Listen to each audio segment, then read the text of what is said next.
My name is Mohamed Hussein. I'm a second year political science and education double major, and I'm currently running with Your Side. And what does your party, Your Side, represent? I would say the three tenets of our party include pride, progress, and empowerment. Pride, we really seek to bring to this campus through a measure of legislative reform such as bar time, not having class at 12 o'clock on New Year's Wednesdays so that students can enjoy the resources that we have available for them. Another thing we're trying to do is our gear, giving out free campus items like t-shirts and like free swag pretty much for the students to get them motivated to come out to the events. Progress, we really seek to reenact through connecting, we're trying to bring back the trolley system, we're trying to bring it back revamped, connecting downtown to UC Riverside so that the city, because we are members of the city at the end of the day, so we're like the most involved members of the city. And progress is kind of like changing the city commuter climate that we have here and really trying to bring like a unity and a collective community through like reforms like that. And then empowerment, I would say we seek to do through actually representing the will of the students. I know that sounds cliche because you know, at the end of the day, who doesn't want to represent the will of the students? But to be honest, in the last couple of years, it hasn't been getting done, and I feel like our party has the best method of wanting to represent these students. You mentioned a couple of goals that you wanted to work toward. What specifically would you do to try to achieve those goals in your capacity as ASUCR? The goals I stated are more long-term, kind of a large collective thing that we'd like to accomplish as a slate.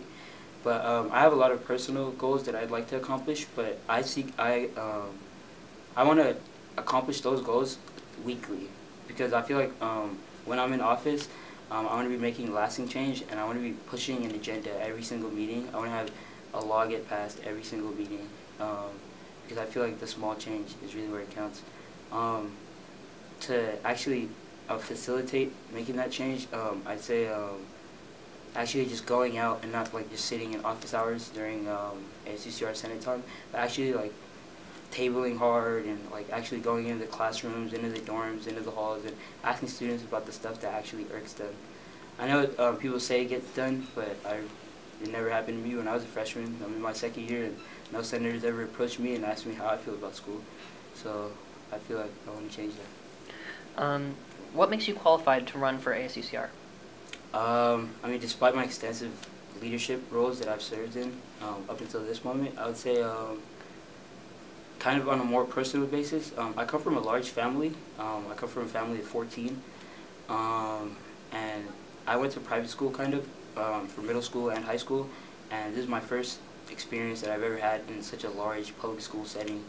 And I'd say coming from a large family, my family's ingrained values like compassion and you know, patience and stuff like that, because a lot of brothers and sisters, you know, a lot of sharing gets done. So I would say those values really make me that much more of a compassionate or concerned person when it comes to the well-being of my new family of 30,000 students, or 18,000, I'm sorry. Mm-hmm. And finally, what makes you qualified to run for the position that you're running for? Or sorry, what do you believe the purpose of the position that you're running for is? I believe that the purpose of an ASUCR senator, whether it be CHAS, CNAS, or BCOE, is to serve as a liaison between the underrepresented student body to the legislative body that actually makes these changes. And how well you liaison is really up to you, whether you believe, you know, you should be a trustee or a delegate of the power. But if you ask me, I say we're delegates, and at the end of the day, the voice of the students is all that matters, and not what you think the voice of the students is. All right. That's all the questions I had. Thank you very much.